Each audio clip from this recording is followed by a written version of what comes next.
नमस्कार संदीप जी, बहुत बहुत स्वागत है आपका। नमस्ते अंजू जी, आपके दर्शकों को भी बहुत बहुत नमस्कार। सर, आज तो सुप्रीम कोर्ट में ममता सरकार को काफी खरी खरी सुनाई गई है। ईडी के मामले में उनके जो वकील हैं, सीनियर एडवोकेट कपिल सिब्बल की तरफ से जो दलीलें रखी गई, उनको सिरे से खारिज कर दिया सुप्रीम कोर्ट ने। साफ कहा कि अगर अब ईडी जैसी जांच एजेंसी के पक्ष में नहीं बोलेंगे तो फिर तो अराजकता फैल जाएगी। देखिए, सबसे बड़ी बात क्या है कि यदि आप एक सूबे के मुख्यमंत्री हैं, तो ये बात तो पक्की है कि आप अपने राज्य में शेर हो सकते हैं, अपने जो करना चाहें करें, क्योंकि पुलिस भी आपके हाथ में होती है और पुलिस अधिकारी भी आपके एक तरह से गुलाम होते हैं। आपके हाँ में हाँ मिलाने वाते होते हैं। कोई भी पुलिस ऑफिसर यह नहीं कहता है कि नहीं सर ये गलत हो रहा है, ऐसा नहीं होना चाहिए। ये चीजें आप पश्चिम बंगाल में तो कर पाए, लेकिन आपको अंतिम में पता है कि आप कानून भले हाथ में ले लें, लेकिन संविधानिक ढांचा जो है अंत में आपके रास्ते में आएगा अगर आपने कानून के तहत काम नहीं किया है।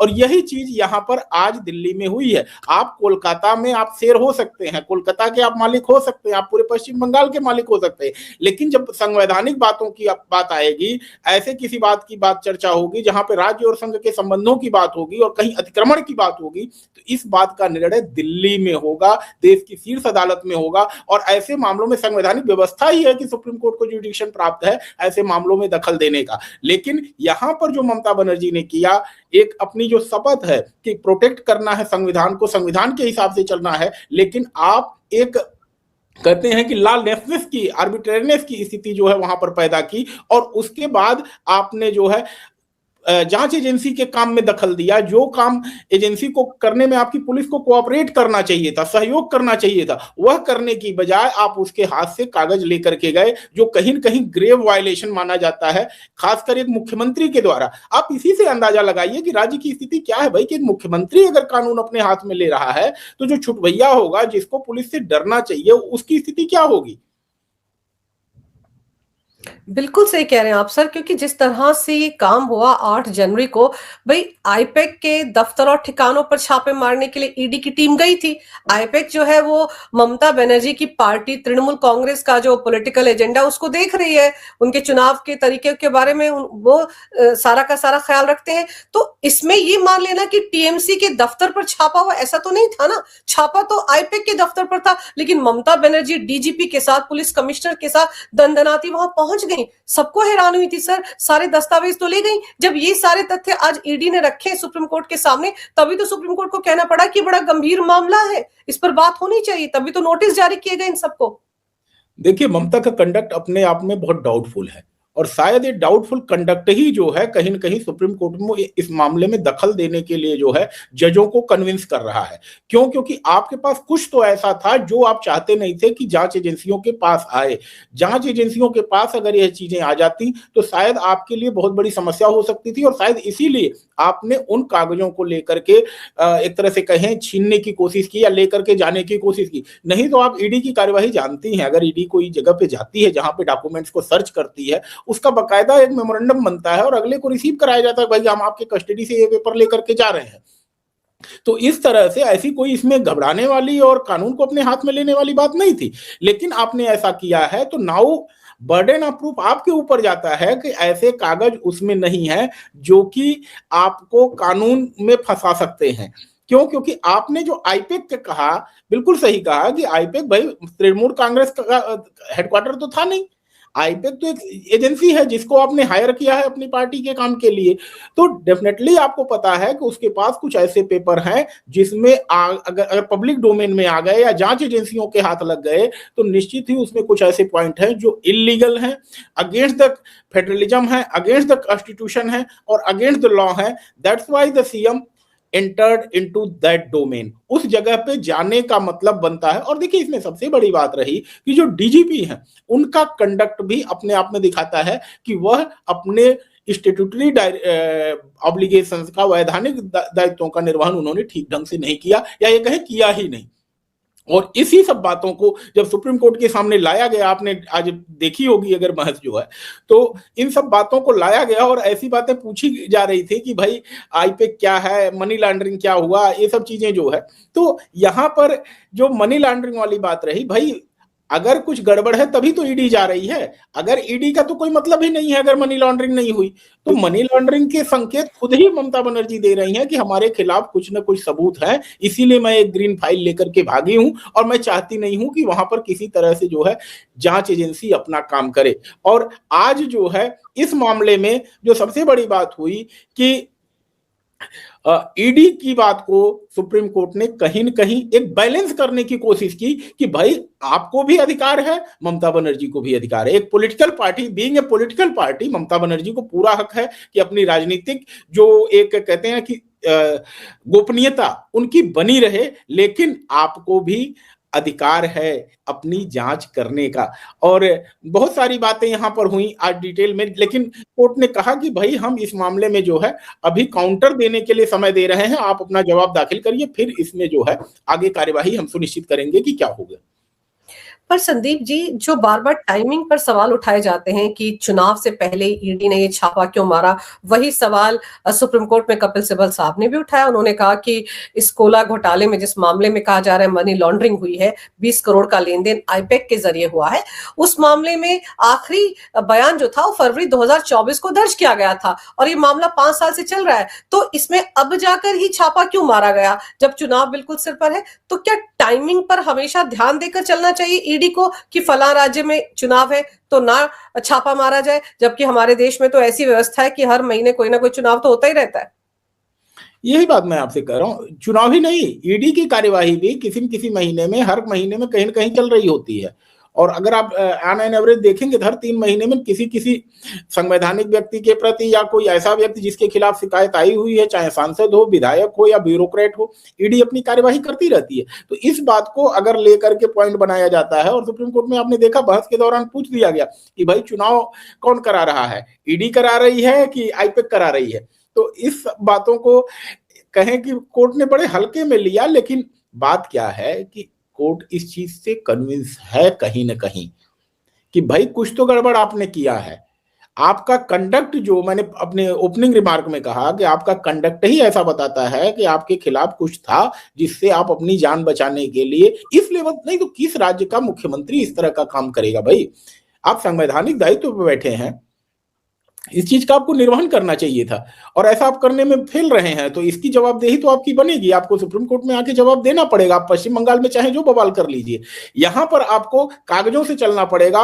वहां आप अपने दल बल का प्रयोग कर सकते हैं, आप अपने पुलिस एजेंसी का प्रयोग कर सकते हैं, लेकिन यहां पर जब तक आप रिटन में रिप्लाई नहीं देंगे, आपकी जान छूटने वाली नहीं है। पर सर, जो जैसे आईपैक है, कई सारी राजनीतिक पार्टियां लगभग सारी हैं जिन्होंने इनकी सेवाएं ली हैं, और ममता बनर्जी का कहना है कि वहां पे जो डाटा रखा गया था अगर वो इनके हाथ चढ़ जाता तो अमित शाह तक पहुंच जाता, फिर बीजेपी को पता चल जाता हम चुनाव कैसे लड़ रहे हैं। सर, आईपैक जब पीके के पास थी तभी पिछले बार का चुनाव ममता बनर्जी ने लड़ा था, और ममता बनर्जी ने क्या खेल किया था, आखिर में उनके पैर में चोट लग गई थी और फिर वो व्हील चेयर पर ही बैठी रही। सिंपैथी वेव अच्छे तरीके से हुई, चुनाव के नतीजे आने के बाद वो तुरंत कुर्सी से उठ भी खड़ी हुई थी। तो इस तरह की योजनाएं हो सकता है आईपैक इस बार भी चला रहा हो, भले ही पीके उनके साथ अभी नहीं है, लेकिन ममता बनर्जी का ये कहना या उनके वकील का कोर्ट में कहना कि उनकी तो सारी के सारा डाटा जो था वो चुरा कर ले जा रहे थे ईडी वाले। सर, ग्रीन फाइल तो देती जाती, ममता बनर्जी ग्रीन फाइल के पीछे क्यों पड़ गई, इलेक्ट्रॉनिक डिवाइसेस के पीछे क्यों पड़ गई? और तो और प्रदीप जैन जिनका की वो दफ्तर था, उनका भी सुना है कि मोबाइल फोन अपने साथ ले गई, ईडी के अधिकारियों का मोबाइल फोन साथ में ले गई। ऐसी हड़बड़ाहट किस लिए थी सर, क्या खुल सकता था? देखिए, मैंने आपसे कहा कि इतना इनोसेंट बनने की जरूरत नहीं है भाई। मैंने कहा कि अगर ईडी कोई ऐसा डॉक्यूमेंट सीज कर रही है जो कि मनी लॉन्ड्रिंग से नहीं है और पॉलिटिकल आपका प्रिविलेज बनता है, उसको आप अंडर प्रोटेस्ट सीज करा सकते थे। आपका सीज होने के बाद क्या कोलकाता हाईकोर्ट कहीं बाहर चला जा रहा था? भाई रात के 2 बजे भी जब हाई कोर्ट और सुप्रीम कोर्ट खुलते हैं तो दोपहर में अगर वो डॉक्यूमेंट आपका लेके जा रहे हैं तो रात में जाके आप कह सकते थे हाई कोर्ट के सामने कि हमारे जो पॉलिटिकल पार्टी से जुड़े हुए डॉक्यूमेंट हैं ये ईडी लेके जा रही है और हमारी जो है राजनीतिक स्वतंत्रता जो है कहीं ना कहीं बाधित हो रही है, और ऐसे में हाई कोर्ट को दखल दे करके हमारे वो डॉक्यूमेंट्स रिलीज करानी चाहिए क्योंकि हमारे विरोधी राजनीतिक दलों को इससे फायदा हो सकता है। तो अगर ऐसा कुछ होता तब ना आप जाते, लेकिन ऐसा तो कुछ रहता तब आप हाई कोर्ट जाते। लेकिन आप क्या है कि अपने हाथ में जब कानून ले लेंगे तो आपको जवाब तो देना पड़ेगा। लेकिन राज्य की मुख्यमंत्री हैं, उनको ये सब बात पता थी। इन सब चीजों को जानने के बावजूद जो कहानी वो कह रही हैं, उस कहानी को कोई आज की तारीख में सब्सक्राइब करने के लिए तैयार नहीं है। चाहे यहाँ की कोर्ट में जो बहस चल रही है, चाहे जो कोर्ट के अंदर अधिवक्ता खड़े हैं। क्यों? क्योंकि मैंने कहा आपसे कि अगर उसमें राजनीतिक स्वतंत्रता से जुड़ा हुआ है, आप जाते ना हाई कोर्ट, आपके पास सुप्रीम कोर्ट था, आपके पास तो बड़े बड़े जो वकील हैं, ये तो आपके एक फोन कॉल पे उपलब्ध हो जाते हैं। ये तो जब कलकत्ता के मैटर में खड़े हो सकते हैं, तो वैसे वर्षा भी हो सकता है। वो कलकत्ता में जाके बहस कर सकते हैं और सारी चीजों को रख सकते हैं। तो आपके पश्चिम बंगाल का राज्य का मामला था, तो रात के 2 बजे चले जाते, तो यहाँ सुप्रीम कोर्ट में भी दरवाजा खटखटा सकते थे। लेकिन आपने ऐसा नहीं किया। इट मीन ईडी कहीं न कहीं कुछ न कुछ मसाला ले गई है और कुछ रह गया। जो सब्सटेंशियल पीस ऑफ एविडेंस था वो तो ममता दीदी अपने साथ ले गई, लेकिन कुछ लगा है, क्योंकि ऐसा नहीं कह सकते कि ईडी कुछ न कुछ कागज नहीं ले गई होगी, जरूर ले गई है। और उनकी जब रेलिवेंसी कनेक्ट की जाएगी, आपने कहा ना कि इलेक्ट्रॉनिक डिवाइसेज, फोन, सारा कुछ ममता बनर्जी लेके चली गई, तो इन सब के डेटा कहीं न कहीं अगर केंद्र एजेंसी चाहेगी, सेंट्रल एजेंसी चाहेगी, तो उसको तो निकाल ही लेगी जो है। और फिर आप ये देखो कि ईडी ने सीधे सीधे कोर्ट में कहा, उनके वकील की तरफ से, एडिशनल सॉलिसिटर जनरल की तरफ से कहा गया कि जो कोलकाता हाई कोर्ट में सुनवाई हुई थी, उसमें जानबूझकर भीड़ को इकट्ठा किया गया, गाड़ियां भेज भेज कर भीड़ को लाया गया ताकि सुनवाई ना हो पाए। और उन्होंने कहा उस सुनवाई से वो संतुष्ट नहीं है, वो कोलकाता हाई कोर्ट जाएंगे ही नहीं, बल्कि वो तो चाहते कि उस पूरे मामले की, जो ममता बनर्जी ने किया, उस पूरे मामले की सीबीआई जांच हो। इसको कैसे देखते हैं आप? अंजू जी, जब राज्य का डीजीपी ही उस धरने में शामिल है, अपने मुख्यमंत्री के साथ एक सिपाही की तरह खड़ा है, वो भूल गया है कि वो डीजीपी है एक राज्य का, तो उस राज्य में चाहे हाई कोर्ट हो, चाहे विधानसभा हो, चाहे गवर्नर हाउस है, वहां की लॉ की स्थिति कैसी होगी, कानून की व्यवस्था कैसी होगी, आप बड़े आसानी से समझ सकते हैं।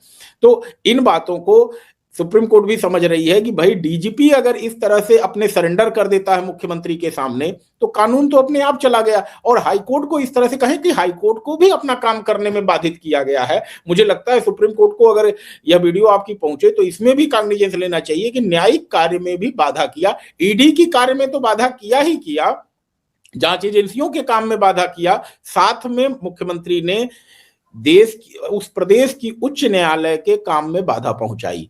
और ऐसे में न्यायिक कार्य में बाधा पहुंचाने के लिए निश्चित ही अदालत को कठोर कदम उठाने चाहिए। अगर यह चीज नहीं मतलब ये चीज टोलरेट अगर की जाती है, तो आप समझिए कॉपी कैट है ये कहीं से। दिल्ली वाला जो बैठा हुआ था ना अपना 10 साल तक, वो इसी तरह के ड्रामे करता था। उसने मफलर बांध लिया था, इन्होंने प्लास्टर चढ़वा लिए थे। वो मेट्रो गेट के सामने धरने पे बैठ गया था, ये मुख्यमंत्री ईडी के कार्यालय पे धरने पे बैठ गई। तो कॉपी कैट इसी तरह होता रहेगा। अगर इस पर कुछ कठोर कदम उठा करके सुप्रीम कोर्ट जो है नकेल नहीं कसेगी, तो आने वाले समय में कोई तीसरा कॉपी कैट इसी तरह मुख्यमंत्री जो है कानून को अपने हाथ में लेगा, हाई कोर्ट्स को काम नहीं करने देगा। ये बहुत बड़ी मतलब संवैधानिक संकट है, इसको हल्के में नहीं लिया जा सकता है। और अदालत को भी कड़े मैसेज देने की जरूरत है ऐसे मामलों पे। हाई कोर्ट अगर काम नहीं करेगी तो पूरे राज्य के लोग अपने न्यायिक अधिकार को कैसे एंजॉय कर पाएंगे? भाई अगर राज्य सरकार से कोई दुखी होता है तो कहां जाता है? हाई कोर्ट का दरवाजा खटखटाता है, जिला अदालतों का दरवाजा खटखटाता है। और हमारी अदालती व्यवस्था में इसमें राजनीतिक दखल को दूर किया गया है। तो अगर हाई कोर्ट अपना काम नहीं कर पाई है तो यह बहुत ही गंभीर मामला है। और मुझे लगता है कि सुप्रीम कोर्ट में इसमें सुगो मोटो कॉग्निजेंस लेकर के registrar general Kolkata high court को भी इसमें सम्मन करके पूछना चाहिए कि किस तरह की स्थिति हुई, क्या हुई। और बाकी इन सब चीजों पर भी जो है ध्यान देना चाहिए। जो है हाई कोर्ट वाला इशू छोटा इशू नहीं है। बिल्कुल सही कह रहे हैं आप कि एक राज्य की सर्वोच्च अदालत है हाई कोर्ट, और वहां पर जाकर ऐसे घमासान मचाया जाए, नारेबाजी की जाए, भीड़ को जबरदस्ती घुसा दिया जाए, कोर्ट को कहना पड़े कि सिर्फ वकील लोग ही अंदर रहेंगे, तो ये अपने आप में साफ दिखाता है कि ममता बनर्जी सरकार की मंशा क्या है। लेकिन एक और झटका ममता बनर्जी को लगा है। आनंद फानन में ईडी के खिलाफ 5-5 एफआईआर दर्ज करवा दी थी उनकी पुलिस ने मिली भगत करके, उन सब पर भी तो सुप्रीम कोर्ट ने रोक लगा दी है। एक बड़ी राहत ईडी के अधिकारियों को। देखिए, कहते हैं ना कि जब आप उन्माद में होते हो, आपके अंदर उन्माद होता है पावर का, तब आप अपनी पावर दिखाना शुरू करते हो। लेकिन उन्माद शांत कहां होता है? अदालत में जाकर के। क्यों? कि उन्माद में आप एफआईआर दर्ज करा सकते हैं, उन्माद में आप किसी को जेल में डाल सकते हैं, बाकी सारी चीजें भी कर सकते हैं, लेकिन अंतिम में आकर के अदालत में ही बात खत्म होती है। तो आपने जो 5 एफआईआर कराया उसका कोई लॉजिक तो होना चाहिए। हम्म। भाई आप की पुलिस है, कह तो दिया, जब डीजीपी एक सिपाही बन के साथ खड़ा हुआ है उनके, तो एफआईआर क्या 5,000 एफआईआर कराई जा सकती थी ईडी के अधिकारियों के खिलाफ। तो एफआईआर होना और ये सब चीजें होना, इसीलिए तो सुप्रीम कोर्ट ईडी पहुंची है। और सुप्रीम कोर्ट को मैं कहूंगा इस मामले में एक नजीर बनानी पड़ेगी। अगर नजीर नहीं बनेगी अंजू जी, मैं कह रहा हूं एक कॉपी कैट है दिल्ली वाले का। अगर दिल्ली वाले का कॉपी कैट कलकत्ता वाला है, कोलकाता वाले का कॉपी कैट कोई तीसरा नकल करने की सोच रहा होगा कि जैसे ही कुछ हमारे राज्य में भी होगा हम भी इसी तरह रोना रोएंगे। लेकिन अगर इस पे अदालत कड़ा रुख अपना लेती है तो निश्चित ही हमारे जो कोलकाता हाई कोर्ट में बैठे हुए माननीय न्यायाधीश हैं थोड़ा अपने आप को सुरक्षित महसूस करेंगे। जिस तरह की भीड़ वहां पर इकट्ठा हुई अंजू जी, आप अगर इस तरह की देखें तो यहां पर न्यायाधीशों ने भी अपने आप को असुरक्षित महसूस किया होगा, इसमें कोई दो राय नहीं है। तो अगर राज्य में हाईकोर्ट के न्यायाधीश असुरक्षित हैं तो डिस्ट्रिक्ट और जिला अदालतों की स्थिति आप बड़े आराम से समझ सकते हैं कि वहां किस तरह की गुंडई टीएमसी के कार्यकर्ता जाकर के कर सकते हैं, खास करके तब जब डीजीपी और मुख्यमंत्री सुर मिला करके किसी राज्य में लॉलेसनेस के लिए, कानून की अराजकता की स्थिति के लिए एक तरह से कहें अपने ही कार्यकर्ताओं को उकसा रही हूं। तो ऐसे स्थिति में मुझे लगता है कि इस मामले पर सुप्रीम कोर्ट बहुत गंभीर होगी अदालतों की सुरक्षा को लेकर के। जो विषय यहाँ पे नहीं उठ पाया है, इस मामले को सुप्रीम कोर्ट अगली तारीख जो हो रही है सुनवाई उस पर जरूर सुनेगी, इसको नजरअंदाज नहीं करेगी। जी सर, ममता बनर्जी एक इस तरह से जांच एजेंसियों को डराने धमकाने में, उनके खिलाफ हमला करवाने में, उनको पकड़कर बंधक बनाने में, उनके खिलाफ केस दर्ज करवाने में बड़ी हैबिचुअल है। आप देख लीजिए ना, ईडी के अधिकारी कितनी बार पिटे हैं वहां पर। ईडी के अधिकारी जांच पड़ताल करने के लिए जाने नहीं चाहते। जब आपको याद होगा पिछले विधानसभा चुनाव के बाद हिंसा हुई थी तो हाई कोर्ट के दखल के बाद सीबीआई को जांच सौंपी गई थी। ममता तो यही ढिंडोरा पीटती रही, कुछ हुआ ही नहीं, कुछ हुआ ही नहीं। और कितने लोगों के नाम बाद में सामने आए थे। और ममता बनर्जी सीबीआई के दफ्तर के आगे कितनी बार धरने पर बैठी हैं। सीबीआई के अधिकारियों को बंद करवा दिया था वो शारदा चिटफंड घोटाले में, जब राजीव कुमार, जो आज की तारीख में इनके शायद आईजी हैं, जो कोलकाता के कमिश्नर हुआ करते थे, उनको जब पकड़ा था पूछताछ के लिए सीबीआई ने। तो ममता बनर्जी तो हर बार ये करती हैं, लेकिन फिर इस बार आपको लगता है कि फंसी है बुरी तरह से। पिछले मामलों में भी हिसाब जो है अब बराबर होगा। देखिए थोड़ा सा विषयांतर हो जाएगा कानून से इधर, लेकिन आज जो ममता जी कर रही हैं कहीं से यह दिखता है कि कम्युनिस्ट पार्टी का ये मॉडिफाइड रूप है।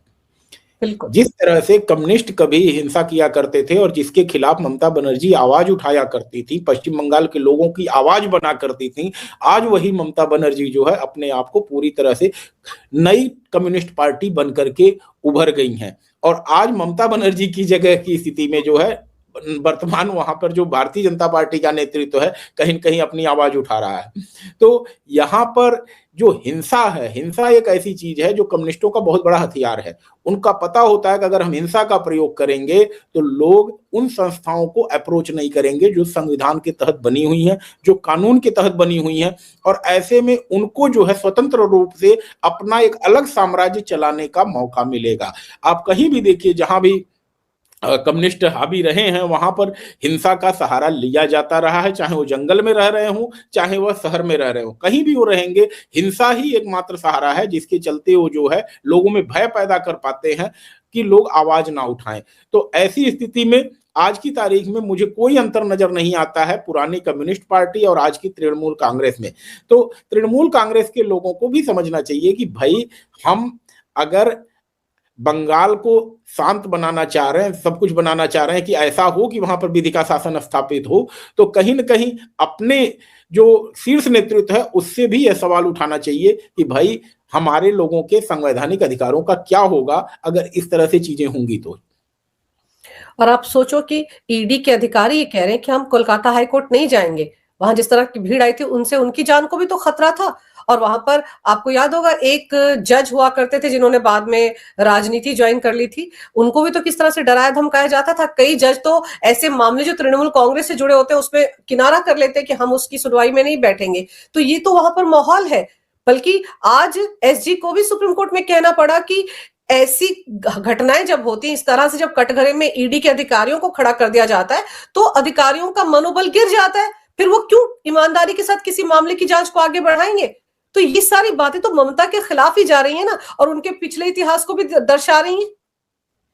देखिए, लीगल से थोड़ा इतर बात हो जाएगी, लेकिन अगर आप देखें तो जिस तरह से ममता बनर्जी लगातार संवैधानिक या वैधानिक आदेशों का या दायित्वों का निर्वहन नहीं कर रही हैं। आप देखिए, गृह मंत्री बार बार कह रहे हैं कि आखिर 145 किलोमीटर की जो सीमा है पश्चिम बंगाल की बांग्लादेश से लगती हुई, उसका अधिग्रहण ममता सरकार नहीं कर रही है। लेकिन ये पता है कि सवाल पूछना है, सवाल बार बार पूछा जा रहा है कि आखिर घुसपैठिए कहां से आ रहे हैं, घुसपैठिए क्यों आ रहे हैं। भाई, सीमा पर आपने फ्रीडम दे रखी है, फेंसिंग नहीं करने दिया है, और फिर आप सवाल उठा रहे हैं। तो इस तरह से कहीं न कहीं ऐसा लग रहा है कि ममता बनर्जी को पता चल चुका है कि केंद्र सरकार मेरे खिलाफ वह कदम नहीं उठाएगा जो एक्सट्रीम होता है। नहीं तो अगर आज की तारीख में कोई और पार्टी शासन में होती तो सिर्फ और सिर्फ इसी बात पर राष्ट्रीय सुरक्षा का मुद्दा बना करके कि हमारी 145 किलोमीटर की सीमा जो है पश्चिम बंगाल की बांग्लादेश से लगती है, इसके जरिए घुसपैठ हो रही है और राज्य सरकार विफल है वह जमीन हमें हैंड ओवर करने में फेंसिंग के लिए, कहती कि इस सरकार को बर्खास्त कर देती 356 का प्रयोग करते हुए। तो बात यह है कि ममता बनर्जी को ये चीज पता चल चुका है कि हमारे खिलाफ ऐसा कोई कोएर्सिव एक्शन केंद्र सरकार नहीं लेगी, और इसीलिए शायद, नहीं तो किसकी हिम्मत हो सकती है कि केंद्रीय सरकार आदेश दे कि भाई सीमा फेंसिंग होगी, इसके लिए जमीन ना अधिग्रहण करे। राज्य सरकार के अधिकारियों की हिम्मत है, अधिकारियों की हिम्मत नहीं है। माननीय मुख्यमंत्री जी की तरफ से साफ साफ आदेश है कि इस तरह का नहीं करना है। तो बात क्या है कि ममता बनर्जी का संविधान के जो दायित्व हैं उसमें कोई मतलब इंटरेस्ट नहीं है। हाँ, अभी कुछ हो जाए, अगर केंद्र सरकार थोड़ा सा कदम उठाएगी कड़ा, तो शायद रोना शुरू हो जाएगा कि हमारी संविधान खतरा में आ गया, कॉन्स्टिट्यूशन खतरे में आ गया, इस तरह की बातें शुरू हो जाएंगी। लेकिन हम और आप इस चीज को जान रहे हैं, देश की सुप्रीम कोर्ट तक यह बात जा रही है कि पश्चिम बंगाल पिछले 3-4 साल से कहीं न कहीं कानूनहीनता, लॉलेसनेस की स्थिति पश्चिम बंगाल में है, और केंद्र सरकार की मैं मजबूरी नहीं समझ पा रहा हूं अंजू जी कि क्या कारण है कि इस चीज को टोलरेट कर रही है। भाई, आप पश्चिम बंगाल फतह करने के लिए कितने लोगों को कुर्बान होने देंगे, कितने लोगों की जान को खतरे में डालेंगे। रोज इस तरह की हो रही है, पब्लिक पिट रही है वहां पर, बांग्लादेशियों के हाथों जो है, अधिकारी डरे हुए हैं। जब हमारी सेंट्रल एजेंसी जाती है, पुलिस के अधिकारी वहां पिट रहे हैं। तो इन सब बातों पर केंद्र सरकार को गंभीरता से सोचने की जरूरत है। और किसी ने कहा कि भाई आज कश्मीर जैसे हालात हो गए हैं पश्चिम बंगाल में, तो क्या आप सच में पश्चिम बंगाल को कश्मीर बनने के लिए छोड़ देंगे? नहीं ना। तो अगर आप कश्मीर में एक कड़ा कदम उठा सकते हैं कि अभी वहां का राज्य बहाल नहीं कर रहे हैं, क्यों? क्योंकि वहां की स्थिति अभी इस चीज को अलाउ नहीं कर रही है। तो पश्चिम बंगाल में भी अगर आपको लगता है कि 6 महीने के लिए राष्ट्रीय शासन लगा करके वहां की चीजों को दुरुस्त किया जा सकता है, तो आप करिए। ऐसा क्या पड़ा है कि अभी तुरंत चुनाव करवाने हैं? और अगर 5 साल के लिए फिर से लेजिटिमेसी इस गवर्नमेंट को मिल गई तो आप क्या करेंगे? बिल्कुल, कई सवाल हैं जो केंद्र सरकार को भी कटघरे में एक तरह से खड़े करते हैं पश्चिम बंगाल को लेकर। लेकिन ममता बनर्जी तो चलिए राजनेता है, लेकिन ये डीजीपी, कोलकाता के पुलिस कमिश्नर, आईजी, इनको जो नोटिस जारी किए गए हैं, इसमें तो इनके ऊपर गाज भी गिर सकती है, इनको तो हटाया भी जा सकता है। देखिए, यही तो खूबसूरती है जो हमारे प्रशासनिक अधिकारी नहीं समझ पाते हैं। आप नेताओं के चक्कर में अपना करियर मत खराब करिए। नेता बयान दे के निकल जाएंगे, लेकिन कागजों पे दस्तखत आपके ही होते हैं। किसी भी फाइल पर न मुख्यमंत्री के दस्तखत होते हैं, न प्रधानमंत्री के दस्तखत होते हैं। हर जगह chief secretary, principal secretary, secretary और पुलिस अधिकारियों के सिग्नेचर होते हैं। कहीं नेता के सिग्नेचर नहीं होते। नेता के सिग्नेचर केवल पॉलिसी पे होते हैं। तो आप जब कोई ऐसी फाइल आपके सामने आती है जो कानून सम्मत नहीं है, इतनी हिम्मत तो दिखाइए कि प्रोटेस्ट करिए कि भाई यह कानून सम्मत नहीं है, इसके बावजूद मैं साइन कर रहा हूं। लेकिन इतना कहने की हिम्मत करिए कि यह कानून सम्मत नहीं है। भाई, डीजीपी आप अपने छोटे अधिकारी को भी भेज सकते थे, आपको खुद उठ के जाने की क्या जरूरत थी ऐसे मामले में? जब आपको तो पता चला जब आपको पता चला कि मुख्यमंत्री जी इस तरह का कोई धरना देने जा रही हैं, तो मुख्यमंत्री जी के गार्ड तो रहे होंगे, सुरक्षा गार्ड उनके रहे होंगे, उनको जाने देते। आप क्यों भाग करके चले गए? आप अपने आप को दिखा रहे हैं कि आप उनके घर के सामने एक सिक्योरिटी गार्ड की तरह नौकरी कर रहे हैं और उससे ज्यादा आपकी कोई वक्त नहीं है। आप अपने पद की गरिमा को गिरा दिए। तो सर आपको ये जवाब जी सर ये सवाल तो ममता बनर्जी से पूछा जाना चाहिए कि उनको जाने की क्या जरूरत है, किसी भी अपने सिक्योरिटी गार्ड को भेज के मंगवा लेती, पीएवीए को भेजकर मंगवा लेती। लेकिन जिस जिस हड़बड़ी में ममता बनर्जी गई हैं और तुरंत हरे रंग की फाइल उठा ली है, सारे दस्तावेज उठाकर उनके साथ जो लोग गए थे उन्होंने कार में रख दिए, लेकिन हरी फाइल ममता बनर्जी ने छोड़ी नहीं।